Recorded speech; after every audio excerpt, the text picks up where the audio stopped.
Très bien, ben, écoutez, bonjour. Bienvenue à cette initiative organisée par l'Union des étudiants communistes de Bordeaux, qui ont fait appel au soutien d'Espace Marx et c'est avec grand plaisir qu'on a accepté cette démarche.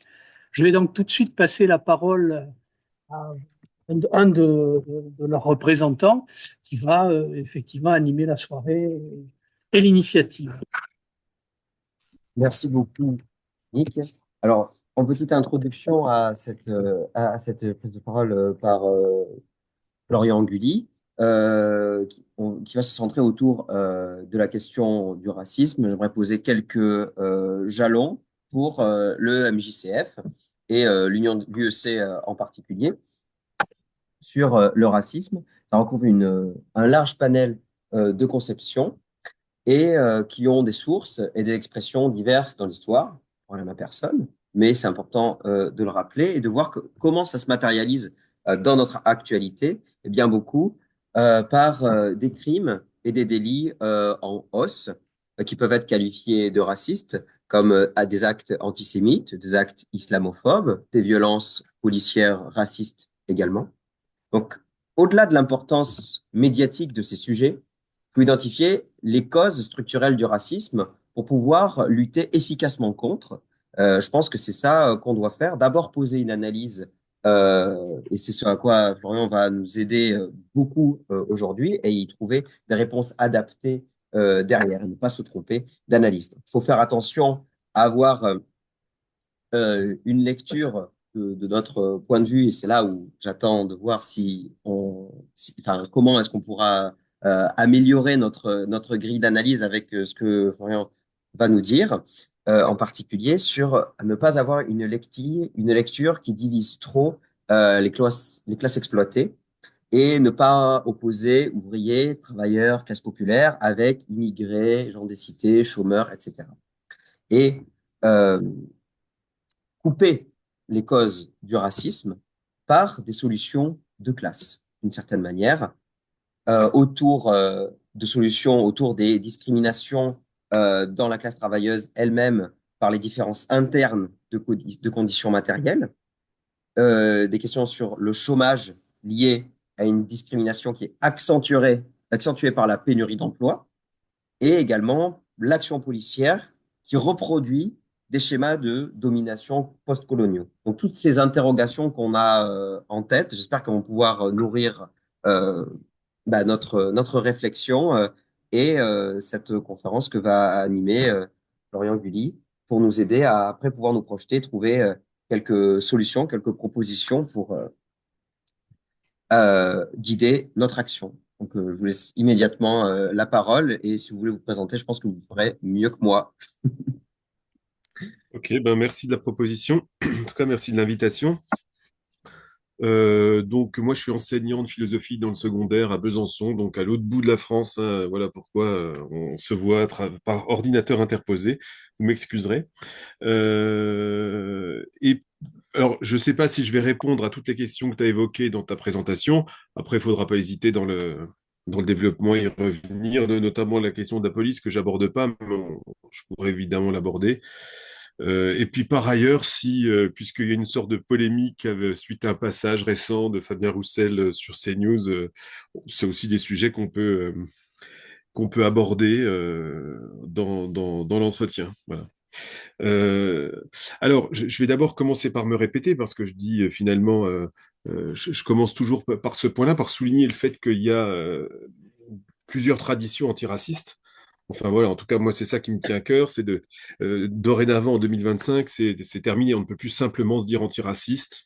Il y en a plusieurs, on peut se retrouver sur des actions avec d'autres antiracismes, mais on peut aussi avoir de sérieux désaccords, voire des stratégies opposées, hein. Donc il y a vraiment des querelles fortes dans l'antiracisme, d'ailleurs c'est pour ça que c'est un sujet chaud, sans arrêt incandescent.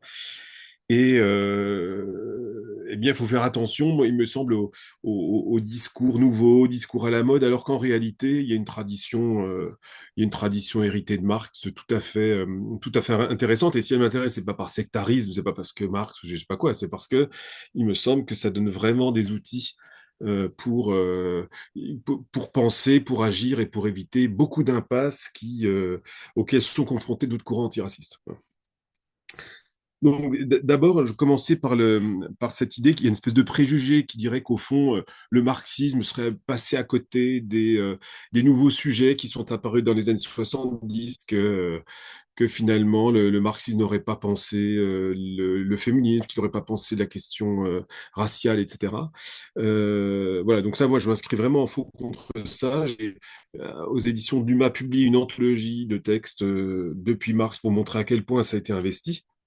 Et donc, je voudrais commencer voilà, pour dire il y a les marxistes ou le socialisme au sens large, ils ont investi la question du racisme sur deux terrains différents, très différents. Alors, je vais commencer par celui qui est le plus éloigné de nous, c'était les luttes anticoloniales. Voilà, donc, l'anti-impérialisme de la tradition marxiste. Alors, cette fois, et la lutte, dans ce cadre-là, prenait la forme, ou a pris la forme le plus souvent de la lutte armée. Voilà, que ce soit en Indochine, dirigé par Ho Chi Minh et le général Diab, que ce soit au Kenya, enfin, quantité de luttes anticoloniales qui ont pris la forme de la lutte armée. Et donc, les marxistes se retrouvaient à côté d'autres hein, pour lutter. Mais néanmoins, ils se singularisaient déjà avec un certain nombre de thématiques qui, moi, me semblent intéressantes, même si on n'est plus du tout dans ce contexte. D'abord parce que toujours, ils mettaient en garde contre la sacralisation des traditions.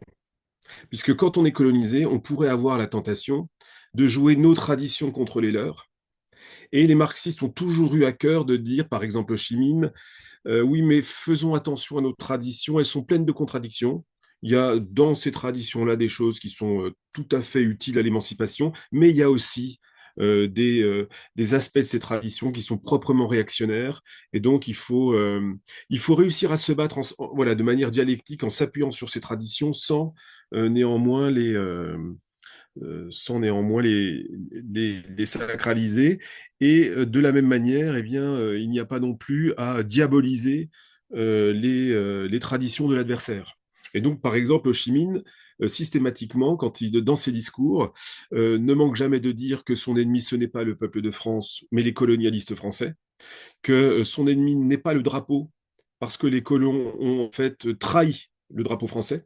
Donc sans arrêt, il utilise des formules de ce type pour éviter quelque chose qui serait une forme de choc des civilisations. Alors évidemment, c'est complètement anachronique, il n'y a pas l'expression choc des civilisations dans les années 40, 50, quand il écrit ses textes. Mais moi, je trouve ça intéressant pour aujourd'hui. C'est-à-dire qu'à chaque fois, il a bien conscience que la rhétorique du choc des civilisations, de l'affrontement bloc contre bloc, elle est dangereuse, donc il faut trouver des voies alternatives. Donc ça, il me semble que c'est tout à fait intéressant.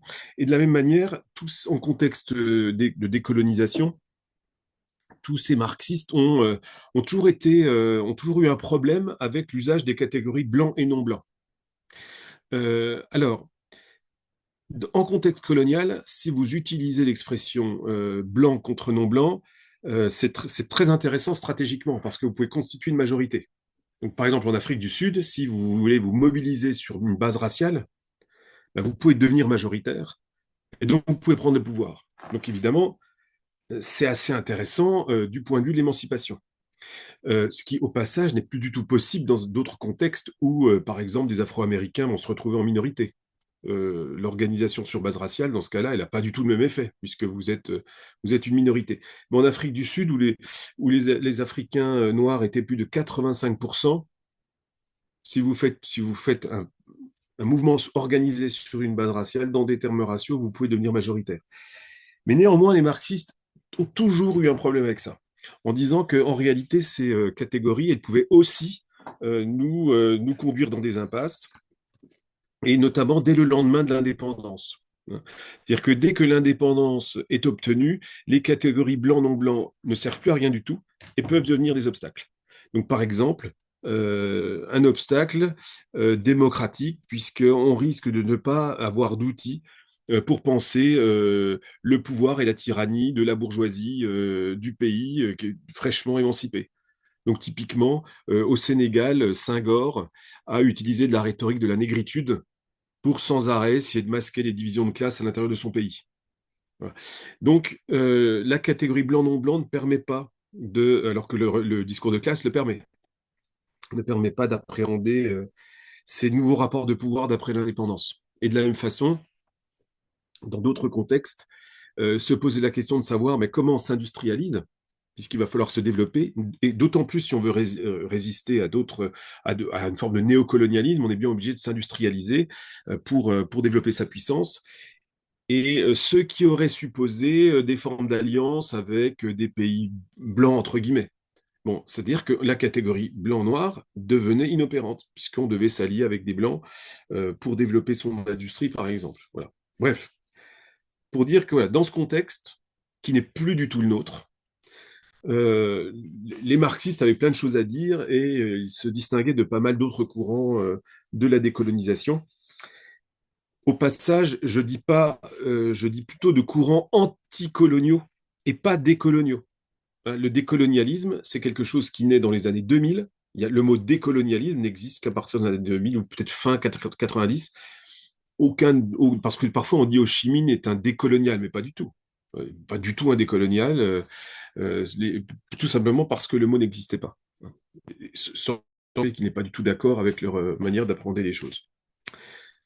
Bon, deuxième contexte de lutte contre des oppressions de type racial, etc., ça va être à l'intérieur des pays du centre. Voilà. Et donc maintenant, ça nous concerne, c'est notre situation. Et dans ce contexte-là, eh bien, déjà, première chose, le racisme il est absolument indissociable ou quasiment indissociable de la question des classes. Voilà. Ce qui n'était pas dans un contexte de colonisation où on a un rapport de peuple à peuple. Un peuple français, ou en tout cas colon français contre peuple indochinois, par exemple. Dans les pays du centre, c'est immédiatement un rapport de classe, parce que, par exemple, on va avoir des travailleurs immigrés, donc qui sont directement intégrés à la structure de classe. Raison pour laquelle, petite parenthèse, j'ai un problème avec les expressions comme racisé en tant que nom. Parce que si vous dites racisé en tant que nom, on n'entend pas son inscription dans la structure de classe. Si vous dites ouvrier racisé, ça me va. On l'entend. On voit que c'est un ouvrier, qu'il a intégré la structure de classe. De la même manière, aux États-Unis, eh bien les esclaves afro-américains sont, en tant qu'esclaves, font partie de la classe des travailleurs. Et donc, il y a immédiatement cette question des classes qui se pose, si bien qu'il est absolument impossible de parler du racisme sans parler des classes. Et tout discours qui fera abstraction des classes, eh bien, c'est un discours qui est abstrait et donc au final moralisateur, etc. Alors, qu'est-ce que proposent du coup dans ces pays du centre les marxistes? D'abord de pointer l'impossibilité de fonder une stratégie gagnante sur une perspective raciale. Aux États-Unis, vous ne pourrez pas gagner en tant qu'Afro-Américain si vous vous réunissez sur une base raciale, c'est-à-dire de l'opposition blanc contre non-blanc, noir contre blanc. Les Afro-Américains sont 14% de la population. Donc, il n'y a pas de perspective majoritaire possible fondée sur la confrontation du blanc au noir. Voilà. D'où l'idée qu'il faut penser des coalitions, ce que beaucoup d'Afro-Américains ont fait, y compris les Black Panthers d'ailleurs, qui n'étaient pas du tout dans une perspective de séparatisme noir. Mais en tout cas, voilà, c'est une perspective où le mouvement d'émancipation, c'est un mot, une expression du manifeste, hein, c'est le mouvement de l'immense majorité pour l'immense majorité. Donc déjà, la perspective marxiste, ça va être d'unifier les classes populaires. Voilà. Donc il faut lutter contre le fascisme ou contre le fascisme dans les années 30, contre le racisme aux États-Unis. La perspective, c'est en faisant l'unité des classes populaires. Donc, ce qui présuppose, évidemment, que les classes populaires sont toujours divisées. Donc, il y a pas à pleurnicher sur le fait que les classes populaires sont divisées, c'est leur état originaire. Voilà. Donc, d'où l'idée qu'il faut intégrer le concept de fraction de classe. Voilà, on ne peut pas parler de classe en réalité, il faut parler de fraction de classe. La classe est toujours fractionnée de plein de points de vue, du point de vue du genre, du point de vue de la race, du point de vue de salarié du public, salarié du privé, CDI, CDD, précaire, tout ça. Voilà. Quantité de fractionnement et l'unité n'est le résultat, et le résultat d'un travail politique, d'un travail syndical, quelque chose qui n'est jamais spontané. Et donc voilà, l'objectif c'est l'unification des classes populaires, alors ce qui va se traduire aujourd'hui en France, il y a des expressions, les tours et les bourgs, par exemple, dit François Ruffin, ou d'autres, les beaufs et les barbares, mais enfin voilà, l'horizon, c'est de faire en sorte de détacher une partie de l'électorat issu enfin, qui vote pour le Front National, de le détacher. Hein, non pas pour ramener à zéro le Front National, hein, évidemment, hein, j'ai pas cette naïveté, cette prétention, mais en tout cas pour en détacher suffisamment pour les affaiblir. Voilà. Et donc la perspective, si on veut unir, euh, ça veut dire qu'il va falloir mobiliser, en fait, insister sur le commun, sur ce qui réunit ces classes populaires. Voilà. Alors, le risque, quand on dit ça, c'est de passer sous silence ce qui les sépare. Donc, par exemple, entre les classes populaires des quartiers et puis les classes populaires du périurbain, ben, il y a du commun, mais il y a aussi des différences. Bon, alors, il faut surtout pas, il faut qu'on tienne les deux. Voilà. Il ne faut pas qu'on lâche le commun, mais il ne faut pas qu'on perde les particularités. Et je pense que certains antiracismes aujourd'hui n'ont en tête que ce qui sépare, et d'autres, qui sont plus vraiment des antiracistes, ne retiennent que ce qui est commun aux classes populaires. Il faut les deux. Alors, qu'est-ce qu'ils ont en commun? Alors, il y a d'abord ce que j'appellerais une sorte de commun qui est déjà là. Et à côté, il y aura un commun à construire. Mais il y a un commun déjà là à investir. C'est d'abord le commun de classe.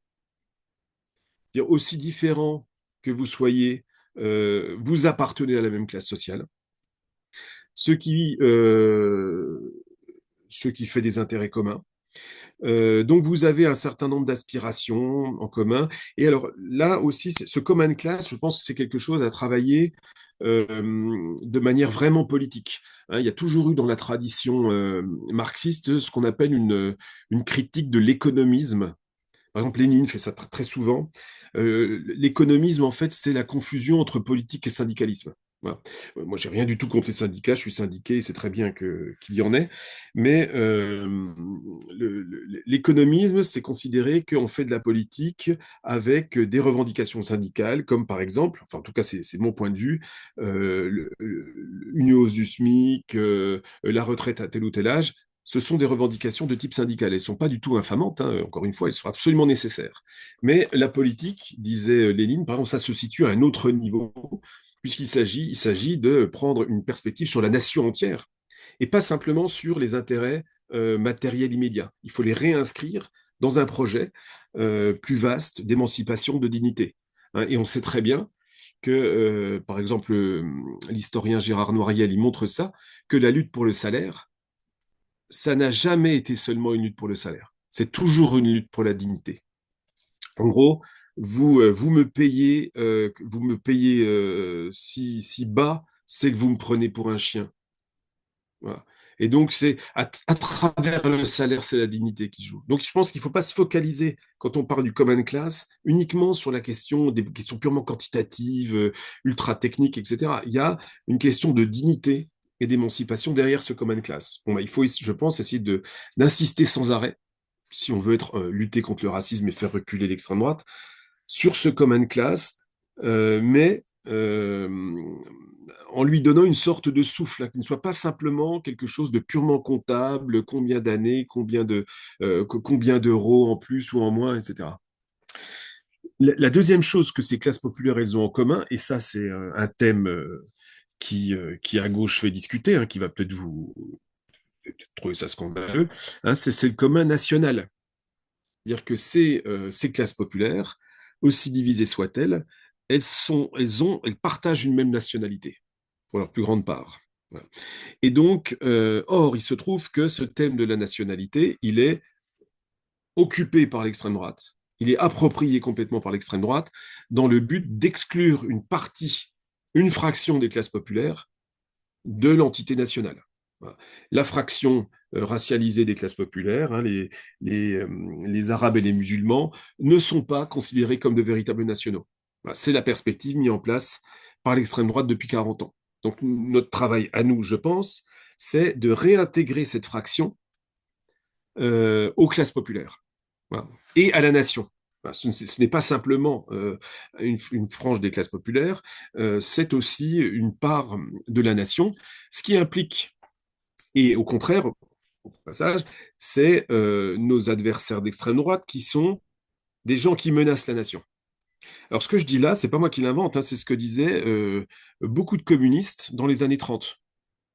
Que ce soit en Italie avec Gramsci ou en France avec Paul Nizan ou Henri Lefebvre, c'est des gens qui disaient, mais au fond, les fascistes, ils vont détruire la nation avec leur discours, puisqu'ils sont sans arrêt dans une espèce de quête de pureté, en déniant aux uns la qualité de français, aux autres ensuite, etc. Et donc, ils menacent la nation, d'où l'idée le titre d'un livre d'Henri Lefebvre, c'était le nationalisme contre la nation. C'est-à-dire qu'aujourd'hui, le discours de Zemmour, on pourrait l'attaquer en disant qu'en fait, il conduit à la guerre civile, c'est-à-dire à la destruction du pays, à l'affaiblissement de la nation. L'horizon de Zemmour, c'est la guerre civile. Et que nous autres, qui avons un intérêt pour le pays, eh bien, nous voulons essayer d'éviter la guerre civile en réincluant ces fractions des classes populaires à la nation. Alors, ce qui oblige à se poser plein de questions compliquées. Qu'est-ce que ça veut dire? Qu'est-ce que c'est que la nationalité? Qu'est-ce que ça veut dire être français? Question compliquée, hein. Et puis une définition du français qui n'exclut pas, évidemment, donc c'est compliqué. Et puis, enfin, donc ça, c'est le commun déjà là, sur lequel une vraie perspective antiraciste, pour moi, elle doit insister sans arrêt. Voilà, le commun de classe, le commun national.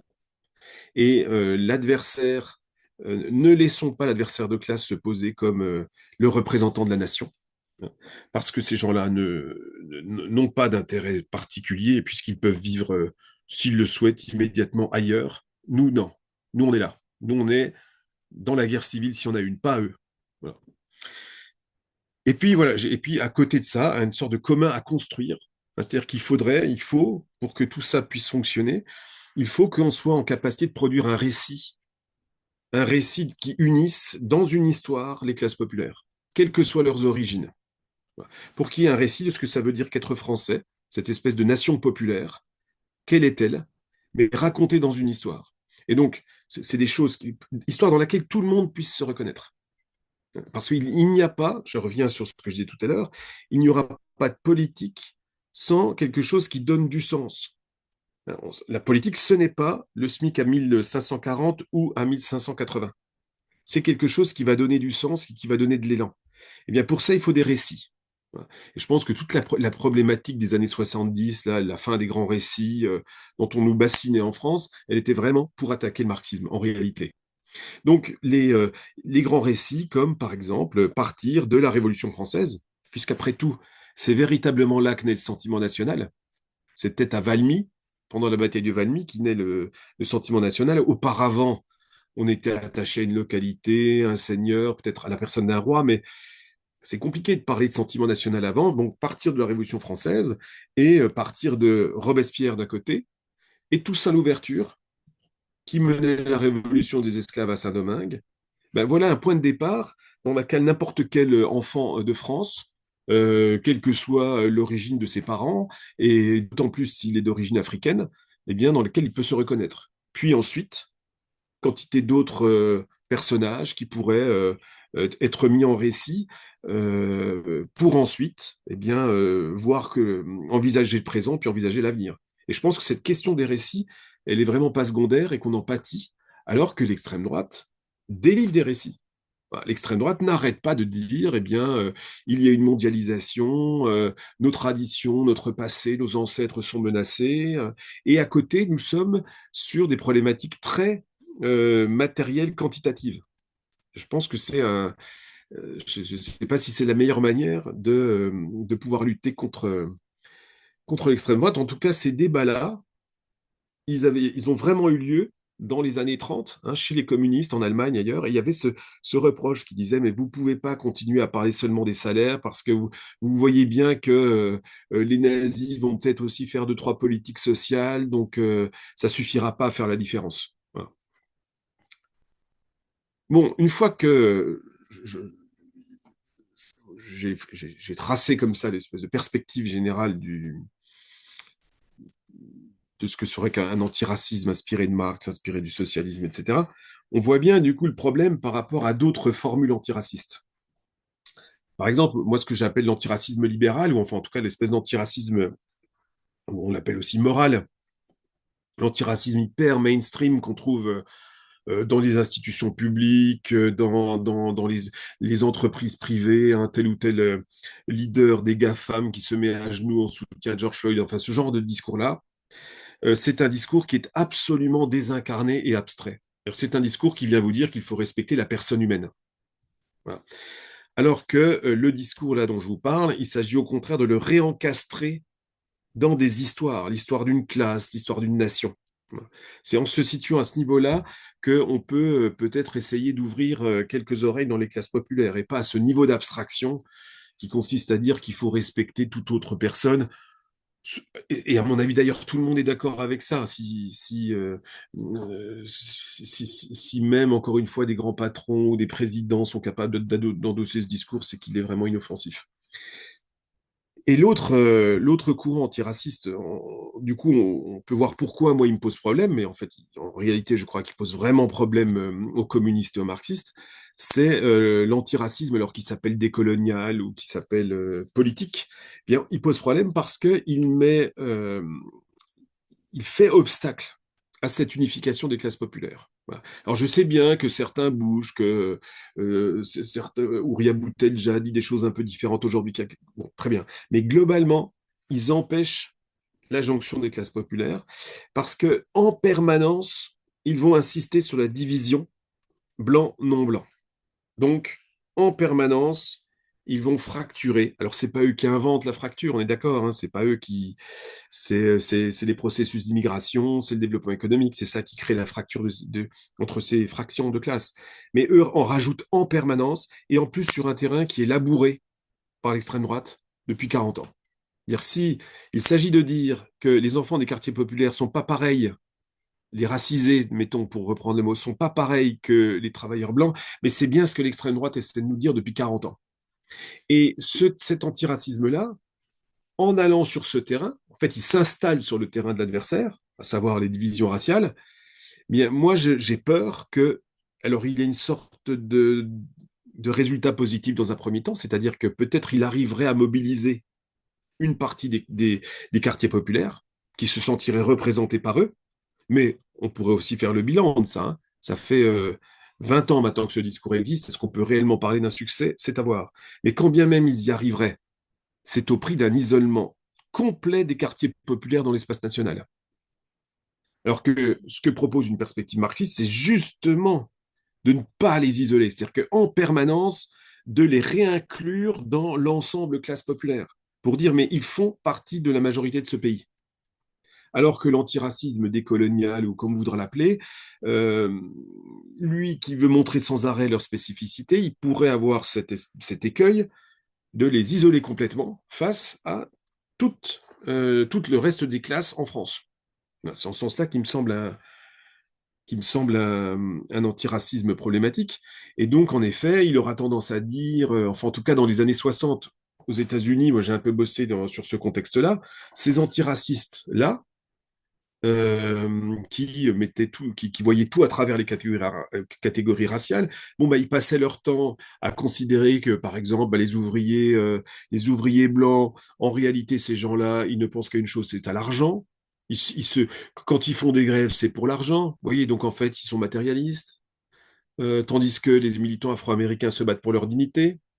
Ils avaient un discours tendant à dire oui, mais regardez, la civilisation européenne est entièrement corrompue. J'ai ces citations hein, dans l'ouvrage. Elle est entièrement raciste et corrompue. Donc tous ces discours-là, euh, en permanence, tracent, creusent, divisent encore plus que ça ne l'est. Donc ils substituent une sorte de division objective, ils en rajoutent une couche hein, pour une division subjective. Et je pense que du coup, dans plein de situations, ils peuvent être des adversaires. Ça ne veut pas dire qu'il ne faut pas travailler jamais avec, mais dans beaucoup d'autres situations, ils auront une perspective politique exactement opposée à la nôtre. Alors, juste peut-être pour terminer sur cet antiracisme-là, alors je suis un peu hésitant sur les mots et est-ce que c'est aujourd'hui c'est antiracisme politique, parfois on dit les indigènes, parfois on dit décolonial. En fait, d'une certaine manière, peu importe l'étiquette, cette manière, ce type d'antiracisme existe depuis très longtemps, depuis aussi longtemps que le racisme, en réalité. Et on le retrouve dans les années 60 aux États-Unis, et il est combattu par les marxistes de l'époque, hein, par Angela Davis, par les Black Panthers, mais il est aussi présent dans les années 20, dans les années 30. Chaque décennie, vous avez... Alors, et pourquoi donc? C'est qu'en fait, c'est une des grandes manières de résister à l'oppression. Voilà. On vous opprime en utilisant des catégories raciales contre vous, en disant vous êtes des noirs et le noir est une infamie. Eh bien, vous résistez en réutilisant les catégories qui vous stigmatisent. Alors, c'est ce qu'en sciences humaines, par exemple, parfois on nomme le retournement du stigmate. Je me fais stigmatiser comme noir, je récupère et j'en fais un objet de fierté et la base d'une mobilisation. Donc, par exemple, le mouvement de la négritude, dans les anti-francophones, et en Afrique aussi, un francophone, il fonctionne comme ça. Vous nous insultez, on récupère l'insulte et on en fait un objet de mobilisation. Donc c'est une manière de résister à l'oppression, qui est quasi naturelle, entre guillemets. On trouve ça aussi dans les luttes homosexuelles, où vous avez, dans les années 70, quantité d'organisations homosexuelles qui vont récupérer le mot PD, en disant nous sommes ceux que vous appelez PD. Ou pendant sur le droit à l'avortement, oui, le manifeste des 343 salopes. Bon, ben, c'est bien un processus de retournement du stigmate. Vous reprenez salope pour en faire un objet de revendication. Là, ma question, c'est est-ce que c'est pertinent politiquement dans le cadre des luttes antiracistes? Pour la question homosexuelle et pour la question féministe, je pense que ça peut être pertinent. Dans le cadre des luttes antiracistes, ça vous installe sur le terrain d'adversaire. Et ça menace de vous isoler à l'intérieur du système des classes en France. Voilà. Donc c'est pour ça que il y a vraiment des querelles qui ne sont pas que des petites querelles de mots, qui ne sont pas des pinailleries de philosophes. Il y a vraiment des stratégies qui peuvent conduire. Alors, il y a des exemples. Si vous avez, d'ailleurs, c'est traduit en français si vous avez l'occasion, quelqu'un qui s'appelle Azad Haider, qui est proche de Bernie Sanders aux États-Unis, qui a écrit un ouvrage qui s'appelle Le Malentendu, qui a été écrit en français, qui a été traduit en français, qui s'appelle Le Malentendu, et il montre comment des mouvements étudiants ont été sabordés par ces approches antiracistes focalisées sur la race. Comment ça détruit des dynamiques parce que au milieu d'un mouvement qui se constituait, il fallait systématiquement introduire la coordonnée raciale, alors que dans ces mouvements-là, c'était contre la hausse des frais. Elle n'était pas pertinente, la coordonnée raciale. Et ça a envenimé les débats et monté les étudiants les uns contre les autres. Voilà, donc c'est pas ça. C'est vraiment, il y a vraiment des traductions concrètes pour ces différentes perspectives antiracistes.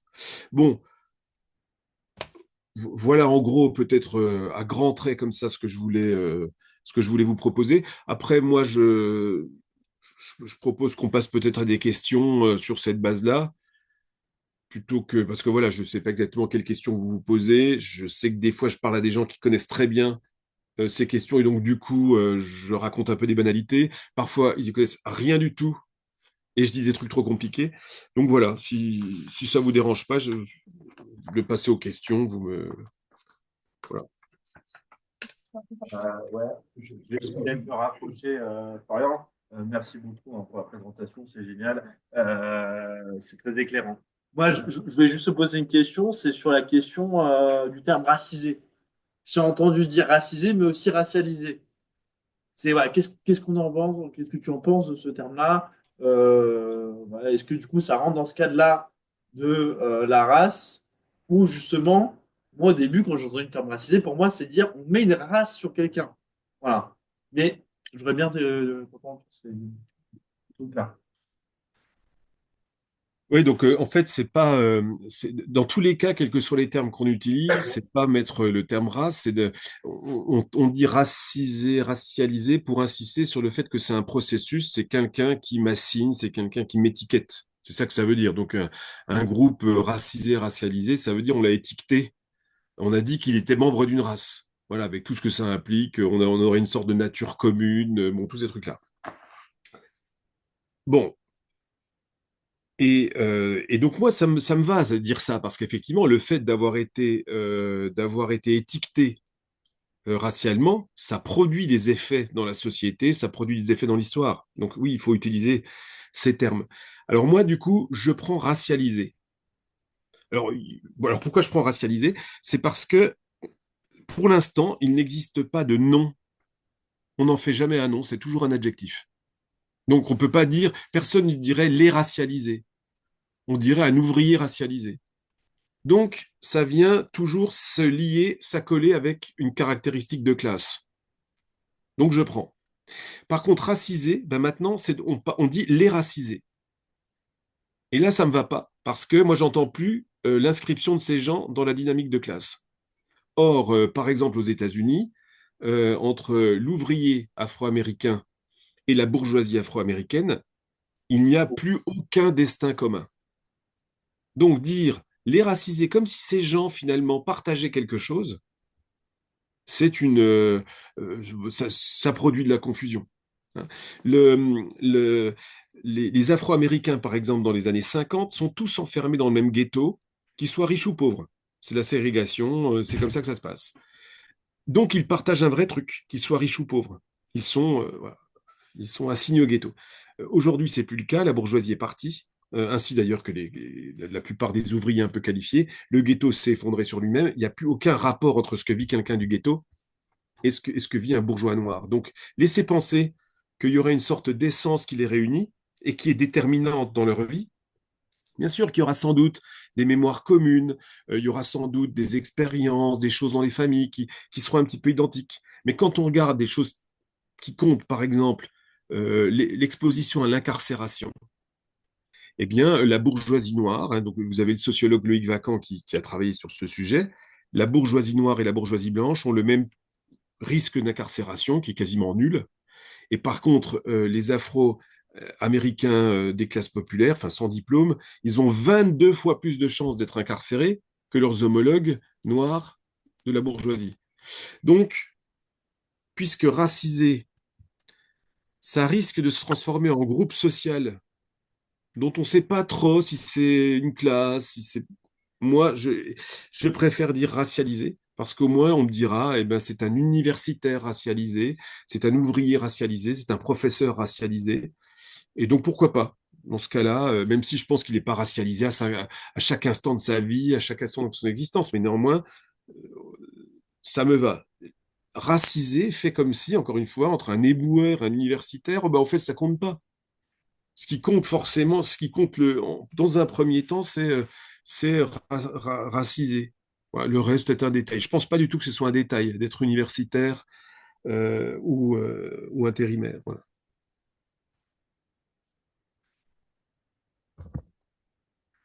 Euh, Moi, j'avais une deuxième question à propos d'un terme qu'on n'a pas évoqué, qui est celui d'intersectionnalité. Et comment est-ce qu'aujourd'hui on arrive à faire le terme neutre ou pas pour arriver à expliquer le cumul des discriminations et comment est-ce qu'on arrive à les combiner, surtout au prisme de la classe, évidemment. Ouais, alors oui, il y aurait beaucoup à dire sur ce sujet. Alors, moi, il y a une partie qui me gêne pas du tout. Hein. Ici, s'il s'agit de penser la complexité du réel en multipliant les variables pour le comprendre, je vois vraiment pas comment on peut s'opposer à ça. C'est-à-dire que évidemment que le sort d'une femme ouvrière n'est pas exactement le même qu'un homme ouvrier. Et dire le contraire me paraît enfin, c'est vraiment une aberration, c'est insoutenable. Euh, et la prise en compte de cette complexité me pose d'autant moins de problèmes qu'en fait, bah, c'est toute l'histoire de la tradition marxiste. C'est-à-dire que les congrès de la Deuxième Internationale, qu'est-ce qu'ils font? Eh bien, ils abordent la question des femmes. C'est-à-dire qu'il y a plusieurs journées consacrées à la question des femmes, sur la spécificité du travail féminin, et par exemple la question d'un congé maternité. Bah, évidemment, quand vous posez la question du congé maternité, vous avez donc conscience que tous les travailleurs ne sont pas les mêmes. Certains portent des enfants, d'autres non. De la même manière, quand cette idée de race, classe, genre par exemple, noir, ouvrier, femme, ben, c'est une communiste américaine qui l'invente, l'idée de triple oppression. C'est notre tradition qui produit l'expression de triple oppression. Double oppression était déjà chez Lénine en 1919. Donc là, on nous explique que ça arrive dans les campus américains en 1990, mais en fait, ils ont 100 ans de retard. C'est dans la tradition communiste, la double oppression de la femme à l'usine et au foyer. Puis aux États-Unis, la triple oppression en ajoutant la dimension raciale. Et donc, c'est quand même pas des auteurs de second plan, hein, Lénine, d'une part, et Claudia Jones, qui était une militante antillaise, qui est ensuite allée aux États-Unis, qui s'est fait expulser des États-Unis, et elle est enterrée à la gauche de Marx, dans le cimetière de Highgate, à Londres. Donc c'est pas du tout, je suis pas allé chercher des textes inconnus, etc. C'est quand même des personnages importants qui ont toujours dit, voilà, il faut, hein, si on veut mobiliser les gens, il faut comprendre au plus près leurs conditions. Donc il faut adresser un discours aux femmes ouvrières qui sera pas exactement le même que celui qu'on adressera aux hommes ouvriers. Donc voilà, ça c'est le versant où il faut y aller. Et puis d'une certaine manière, si c'est ça être intersectionnel, si ça leur fait plaisir d'utiliser le mot, mais allons-y. Mais d'ailleurs, au passage, je trouve que le mot, il est beaucoup moins présent. C'est qu'il y a quelques années encore. Peut-être que c'est un énorme effet de mode, hein, parce que le monde académique et universitaire est lui aussi soumis à des modes. Hein. C'est pas parce qu'on est avec des gens très diplômés, gna gna gna, qui réfléchissent, qu'ils ne sont pas aussi complètement dans des effets de mode. Et je pense que ce terme-là, enfin, moi, je le vois vraiment beaucoup moins. Voilà. Par contre, voilà, j'avais quand même travaillé de près Kimberly Crenshaw, qui est la juriste américaine qui a inventé le concept. C'est elle qui dit intersectionnalité, intersection, etc. Euh, alors, je sais que dorénavant, c'est devenu un champ, ça la dépasse, et qu'il y a des débats, il y a des gens qui sont intersectionnels, qui sont contre ce qu'elle raconte. Par exemple, l'idée de cumul des oppressions. Certains intersectionnels ne sont pas d'accord avec cette idée en disant qu'il n'y a pas toujours cumul. Bon. Mais surtout, Kimberly Crenshaw, moi, ce qui me gêne, c'est son projet politique qu'elle écrit en toutes lettres. Donc, quelqu'un qui vient en me parlant d'intersectionnalité en disant c'est bien de décrire la complexité du réel. Oui, mais les textes même disent que c'est pas que ça l'intersectionnalité, c'est un projet politique. Ils le disent eux-mêmes. Et ce projet politique, c'est l'organisation de la communauté noire, dit Kimberly Crenshaw. Elle le dit en toutes lettres. Moi, mon problème, c'est organiser la communauté noire. Les Noirs, dans les années 70, ils ont eu une grosse activité militante, mais c'était très viril, très macho. Ils n'ont pas intégré les femmes. Donc moi, je fais de l'intersectionnalité pour intégrer les femmes au militantisme noir et les homosexuels qui ont aussi été complètement marginalisés. Mais c'est un projet d'organisation de la communauté noire, pas des travailleurs. Donc là, il y a vraiment une croisée des chemins. Est-ce qu'on est pour organiser les classes populaires, au-delà de la diversité des couleurs, ou est-ce qu'on est pour faire une espèce d'alliance interclasse de la communauté noire, de la prétendue communauté noire, c'est-à-dire en réalité la bourgeoisie noire, qui va être l'attelage, qui va tirer ensuite une population avec laquelle il n'y a plus grand-chose en commun. Voilà. Donc, donc oui, il y a la complexité, mais l'intersectionnalité ne dit pas que ça. Et nous, on ne peut pas aller contre Lénine, on ne peut pas aller contre Zetkin, on ne peut pas aller contre tous ces gens qui ont pensé la complexité des oppressions. Je veux dire, c'est chez nous, quoi. On tient bon et puis on leur met dans la figure qu'ils ont 100 ans de retard, quoi.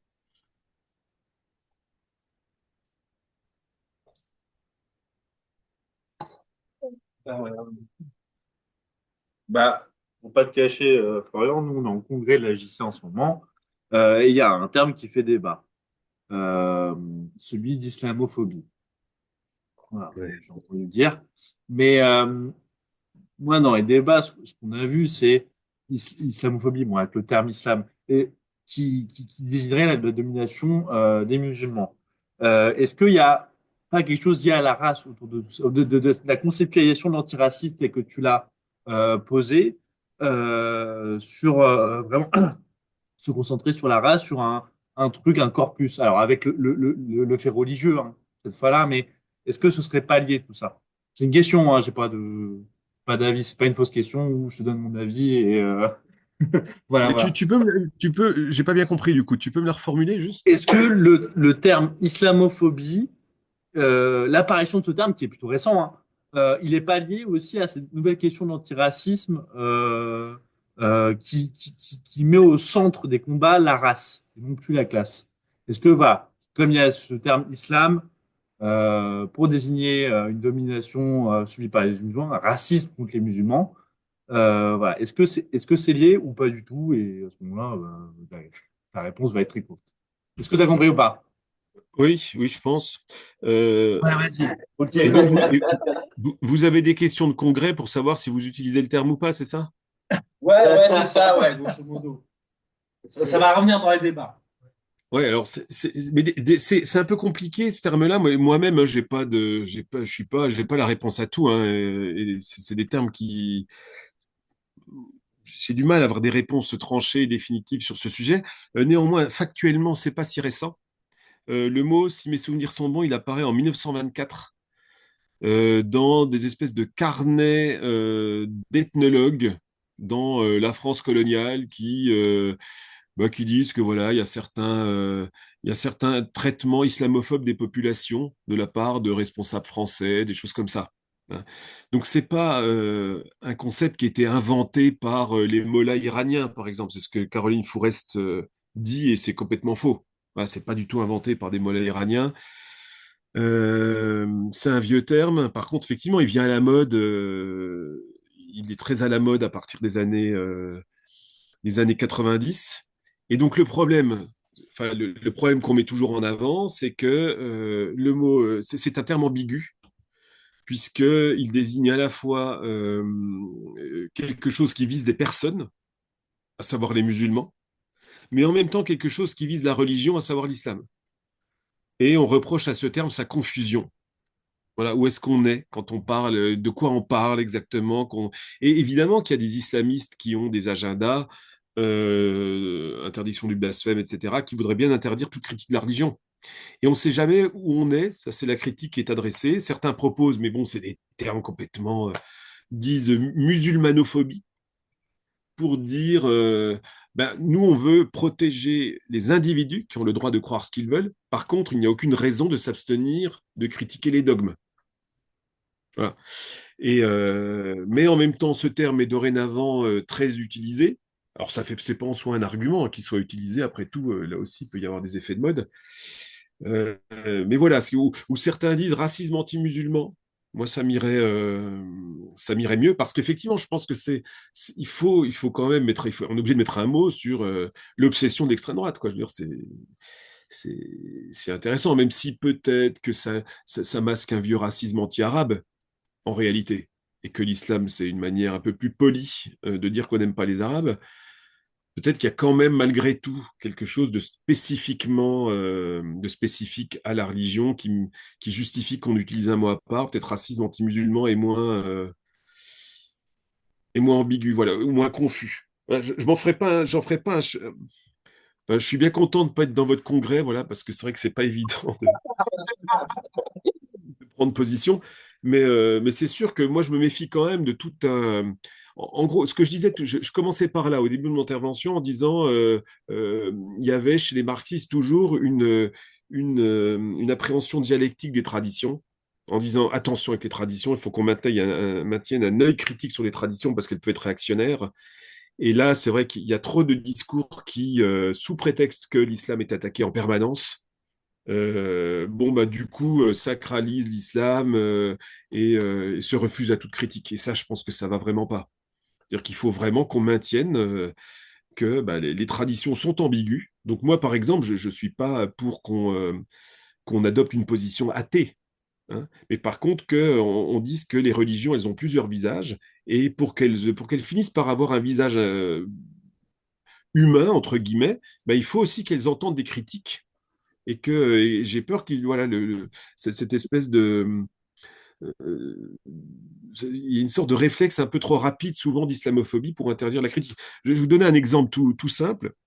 J'étais dans une soirée militante sur la question de l'homosexualité et une éduque qui bosse dans un quartier populaire, qui est lesbienne, elle lève la main, elle intervient Et puis elle dit pas tout de suite aux gamins avec qui elle travaille qu'elle est lesbienne, parce que sinon le courant passerait pas. Elle leur dit seulement quelques mois plus tard. Et elle parlait de jeunes musulmans. Et elle s'est fait, mais ça y est, elle était islamophobe parce qu'elle avait dit ça. Et du coup, voilà, il y a cet usage que finalement, il y avait une sorte de négation du fait qu'il puisse y avoir de l'homophobie chez certains musulmans, et le dire, c'était être islamophobe. Voilà. Et donc voilà, il y a un problème avec ce mot pour ça, ce qui l'empêche de poser un certain nombre de problèmes. Bon, ça répond pas à ta question, hein, du coup, j'ai bien conscience, hein, mais Ça répond plutôt bien, hein. C'est vrai, ça va. C'est moins clair, mais du coup, ça fait plus de questions. en tout cas, c'est pas inventé par les mollahs iraniens. Ça, c'est vraiment les fake news Caroline Fourest, quoi.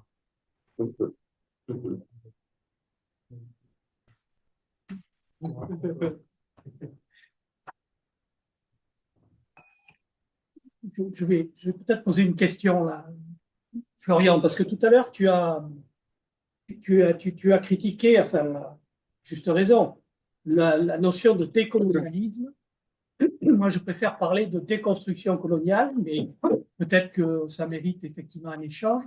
Et je crois que c'est quand même une question qui mérite d'être débattue. Je ne dis pas d'avoir un peu de tranché sur ces questions-là, mais d'être débattue de telle manière que l'on ne renvoie pas, je dirais, dans les camps du passé, mais au contraire pour que on construise ce projet commun dont tu parlais, quand tu parles de construire de nouveaux récits partagés pour faire effectivement société, que ce soit dans les quartiers populaires ou dans les entreprises ou dans la société française tout simplement, et a fortiori au plan international. Donc comment travailler cette question de notre passé colonial qui a marqué profondément notre culture et nos esprits et qui marque nos rues, qui marque beaucoup de pans de notre histoire et qui amène effectivement, y compris même des notamment dans les milieux populaires hein, que je pratique assez bien, je dirais comment dire, des ruptures. Alors, il n'y a pas vraiment du racisme frontalement. Moi, je le vois dans la cité où j'habite. Valentin, tu y étais venu il n'y a pas très longtemps, mais je veux dire, il n'y a pas de racisme. Il y a beaucoup d'étrangers, il y a beaucoup de gens d'origine étrangère. C'est mieux de le dire comme ça. De gens de couleur. Mais tous ces gens-là vivent ensemble et il n'y a pas de phénomène de violence, je dirais, entre ces différentes populations d'origine différentes. Mais voilà, mais la question reste posée de construire une société ensemble, de construire une vie de la cité ensemble et d'aborder, et c'est peut-être ça, cette façon, enfin, d'aborder la question de la lutte antiraciste, c'est-à-dire comment on travaille ces réalités de la vie ensemble et comment on va construire des luttes communes, des projets communs qui vont nous permettre de, de, de réunifier ce qui est éclaté aujourd'hui dans la société. Alors, je sais pas, j'ai l'impression qu'il y a deux thèmes. Il y a un truc sur la décolonisation, Oui, il y a dans, deux thèmes. dans un premier temps. Euh, alors moi, quand j'attaque, je précise, hein, le décolonialisme, ce n'est pas la décolonisation, ce n'est pas l'anticolonialisme socialiste ou révolutionnaire, hein, c'est vraiment un courant récent qui est né en Amérique du Sud et dans les universités américaines. C'est, et du coup, ce terme fait un peu confusion parce qu'on a l'impression que du coup, ce sont les héritiers d'une vieille tradition, alors qu'ils ne sont pas du tout les héritiers de la décolonisation, malgré les apparences, hein.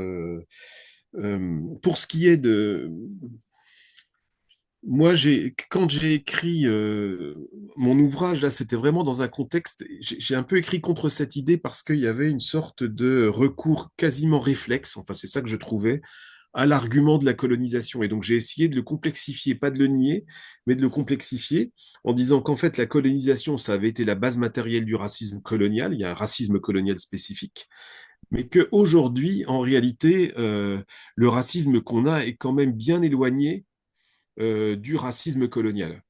C'est-à-dire que, par exemple, jamais on ne va reprocher, jamais le racisme colonial n'irait sur la question que les étrangers nous prennent le travail. Ben, ça n'a strictement aucun sens dans un contexte colonial. De la même manière, en contexte colonial, l'idée que l'étranger est un délinquant, un trafiquant, etc., ça n'a pas de sens. Voilà. Et donc, du coup, moi, l'idée, c'était qu'en fait, le racisme s'était reproduit sur une nouvelle base, qui n'était plus la base coloniale, même si elle continue, elle a une inertie, donc elle laisse des traces, mais que globalement, il s'était reconstitué sur une nouvelle base matérielle, qui était l'immigration, et tous les problèmes afférents à l'immigration, au fait d'entasser des gens dans des ghettos, la ségrégation urbaine, et les préjugés populaires à l'égard des immigrés ou de leurs descendants. Il renvoie complètement à la question du ghetto, de la ségrégation urbaine, et plus du tout à la question coloniale. Et il y a exactement la même chose aux États-Unis. C'est-à-dire que le racisme aujourd'hui à l'égard des Noirs, c'est un racisme qui est contemporain du ghetto. C'est-à-dire que le noir, c'est un violent délinquant, un trafiquant, et il n'y a plus du tout les vieux préjugés. Alors, il y a persistance quand même, préjugés anciens, mais il y a bien un renouvellement. Et je pense que pour argumenter, il faut prendre en compte ce renouvellement, parce que les gens, c'est le ghetto dont ils nous parlent. Donc parlons du ghetto, plutôt que ces choses du passé, même si elles ont un rôle. Et par ailleurs, je crois, malheureusement, je ne crois pas que la prise de conscience du passé colonial, faisons des cours là-dessus plus qu'on en fait, il n'y a aucun problème, hein, mais je suis pessimiste sur le fait que ça change quelque chose. Je ne pense pas que qu'en montrant par exemple qu'il y a eu des crimes de l'armée française en Algérie, je ne pense pas que ça produise quelque chose comme ah bon c'est vrai, ah bah du coup je vote QRN. Je pense pas. Je pense que ça aurait guère d'effet en réalité. Mais il faut le faire, hein, c'est un travail d'historien qu'il faut faire.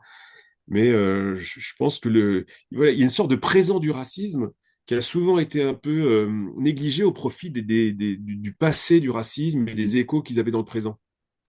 Voilà. Donc ça, c'est pour la première question.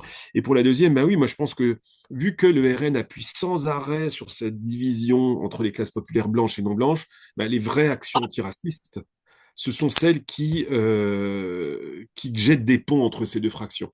Voilà. Pour moi, la vraie action antiraciste, c'est pas forcément celle qui s'appelle antiraciste, journée contre le racisme, manif contre le racisme.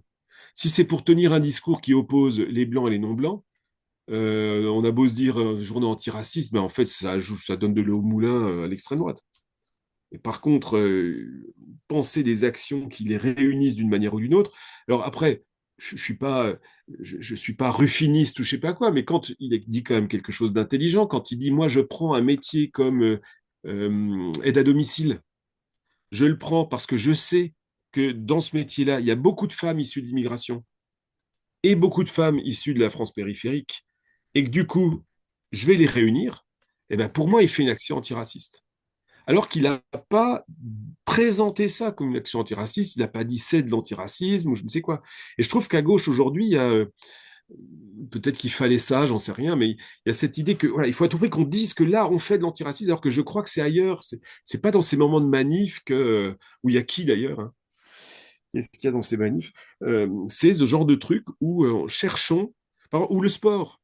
Le sport, je pense que un tournoi de foot qui réunisse des jeunes de quartier avec des mecs du périurbain est plus antiraciste que pas mal d'actions explicitement antiracistes.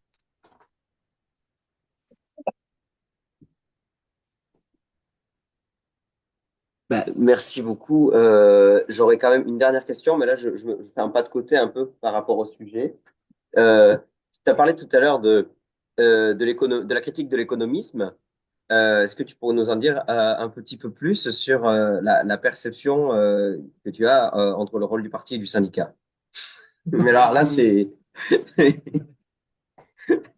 Ben, en tout cas, pour le dire en quelques mots, Lénine, il n'arrête pas, dans Que faire, écrit en 1902, sur l'organisation du parti, il dit que les marxistes doivent être des tribuns populaires et pas des dirigeants syndicaux. C'est-à-dire que le dirigeant syndical, son espace de travail, c'est l'usine. Le tribun populaire, et c'est à ça que Lénine veut que les militants soient des tribuns populaires, eh bien, c'est quelqu'un qui est capable d'aller parler aux étudiants, aux ouvriers, aux paysans victimes de la répression policière, à tout le monde. Voilà, et qui doit proposer un projet qui s'adresse à la nation complète. Bien sûr, avec l'idée que ce qui va tirer l'attelage, c'est les classes populaires, donc il faut bien prendre en compte cette dimension, mais il s'agit bien d'adresser un projet qui parle, qui fasse écho à toutes les strates de la population. Et c'est vrai que souvent, on a fait du marxisme, une espèce d'ouvriérisme complètement recentré sur l'usine, et en fait, ça n'a jamais été, en réalité dans l'histoire, ça n'a jamais été ça. Il y a toujours une espèce de, je ne sais pas exactement comment appeler ça, parce que c'est vrai qu'on a une tradition qui a du mal avec ça. Je ne vais pas dire du spirituel, parce que ce serait... mais il y a toujours une dimension une sorte d'élan qui, par exemple, on parle bien du souffle d'octobre. C'est-à-dire qu'il y a des générations de militants qui étaient portés par quelque chose comme un souffle et pas par la question de leur salaire. Bien sûr, c'est important pour eux la question du salaire et je méprise pas du tout la valeur qu'on accorde à ça. Mais ils étaient portés par un souffle qui, pour eux, allait produire un nouveau monde.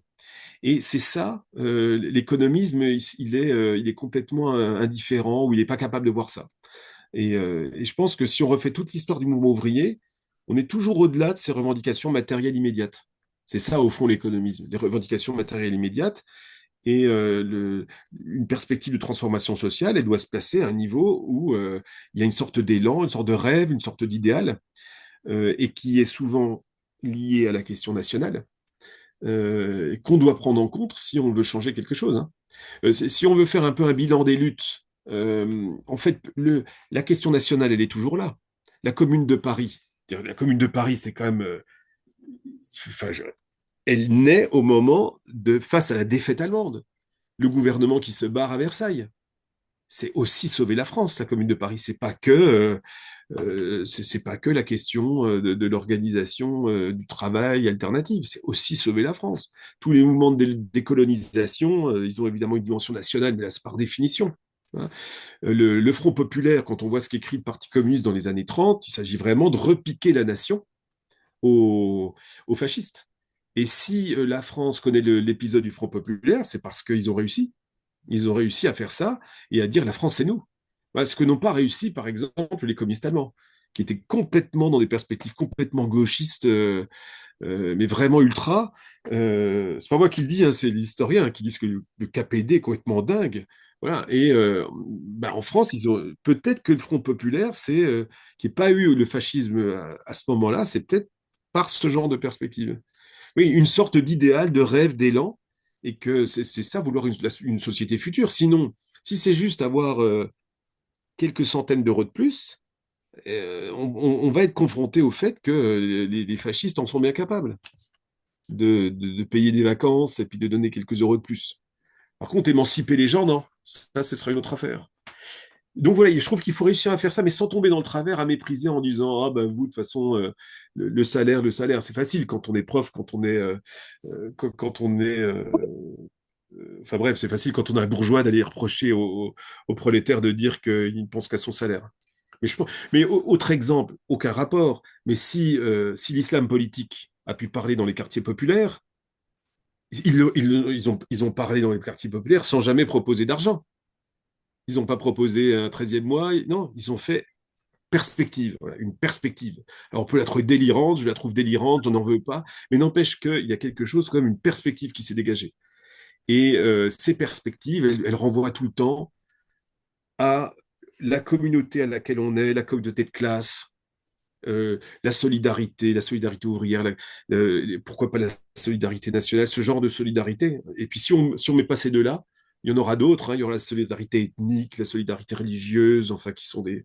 Mais si notre militantisme n'intègre pas le fait qu'on ait envie de se sentir intégré à des espèces de tout qui nous dépassent et pour lesquels on va donner un peu de nous-mêmes, du coup voilà, on tombe dans l'économisme avec lequel, à mon avis, on change pas le monde.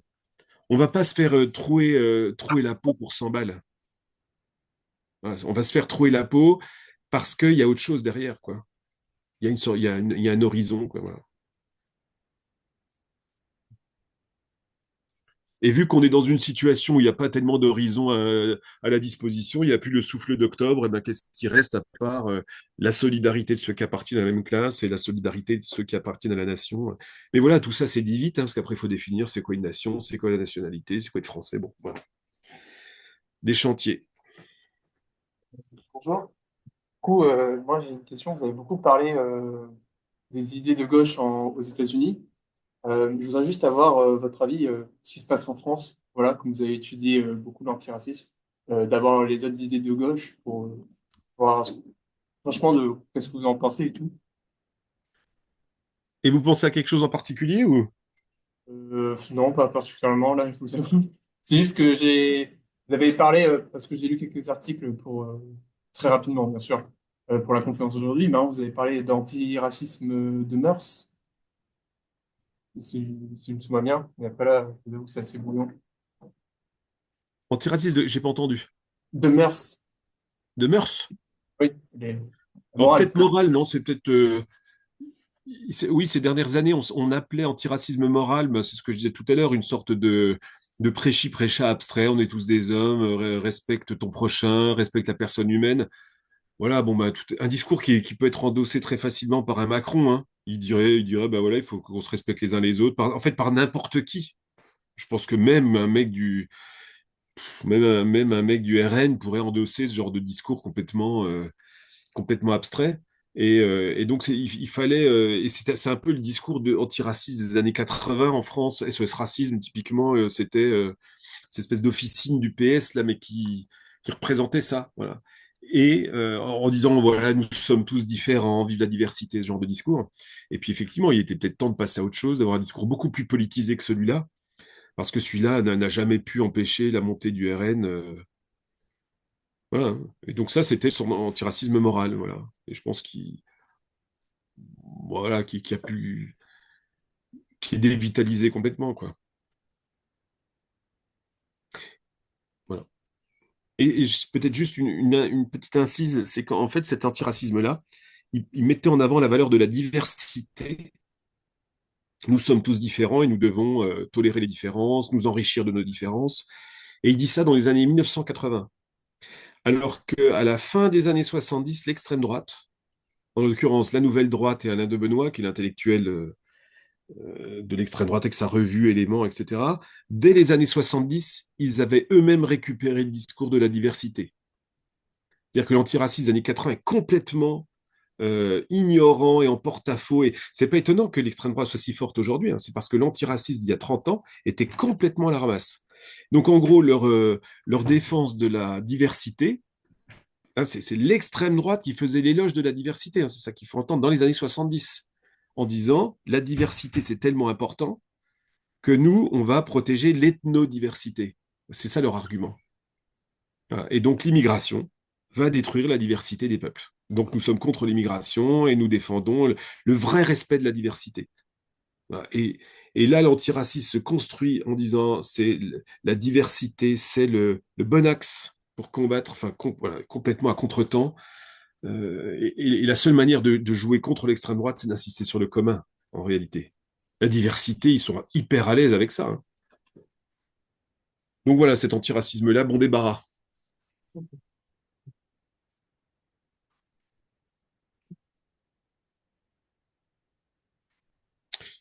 Voilà. Bon, après, vous n'êtes pas obligé d'avoir des questions, hein. Non, mais moi, je vais en poser une, puisqu'on a distribué un petit texte sur ce qui s'est passé là, hier ou avant-hier, parce que Fabien Roussel, à Europe, a évoqué le terme de racisme anti-blanc. Quels sont quelques éléments de clarification? Alors en fait, avec Bora Ilmaz, qui est un conseiller régional du Parti communiste Grand Est, on a fait une tribune là-dessus, qui est parue dans l'UMA numérique cet après-midi. Voilà. Donc là, on développe un peu nos arguments. En gros, nos arguments, c'est de dire il a fait une énorme connerie, quoi. Je veux dire, il ne faut pas utiliser ce terme-là. Et en gros, je ne vais pas développer plus parce que ça prendrait peut-être un peu trop de temps.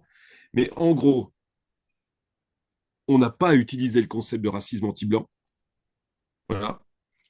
Clairement, ça vient de l'extrême droite, etc.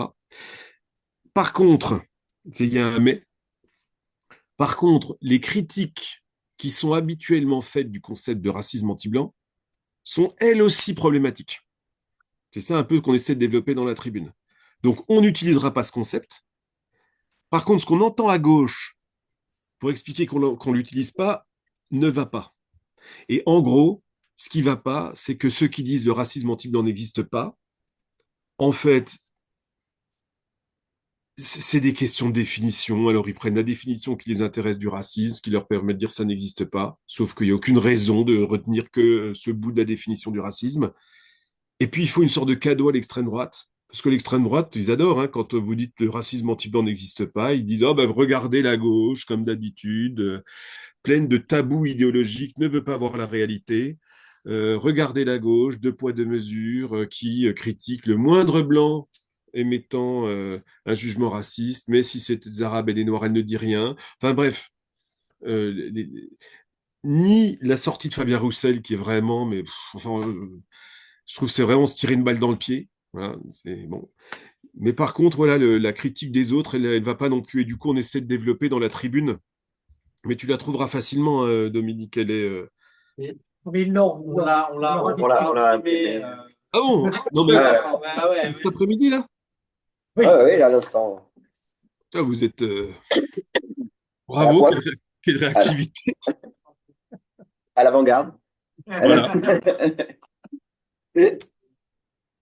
Donc voilà, du coup, j'en dirai pas plus là-dessus. C'est bon pour C'est vous? bon. Ouais. Très bien. Mais écoute, Mais Florian, ça me- merci beaucoup pour tous ces éléments de formation et d'information. Ok, bah Et merci de votre invitation, hein. aussi intéressant les rappels que tu fais sur Lénine, sur lequel tu as beaucoup travaillé. Peut-être qu'un jour, ça intéressera les étudiants communistes de Bordeaux de se faire une petite conférence, débat autour de la Révolution de 17 et peut-être la place et le rôle de Lénine justement dans les luttes révolutionnaires de l'époque. Eh ben pourquoi pas? Au passage, Florian, juste pour prendre une seconde, on s'excuse du peu de monde qu'il y avait pour la conférence, comme on s'est fait niquer par la fac de l'Université de Bordeaux. Voilà. Pour être honnête, hein, voilà. Ils ont flippé qu'il y a qui allait avoir un blocage. Voilà. Mais désolé, d'habitude, là, la conférence qu'on a fait, on avait plus de monde. Voilà. Là, comme on a changé de lieu à la catastrophe, voilà. On s'excuse. Je sais bien, je connais, hein, pour avoir organisé des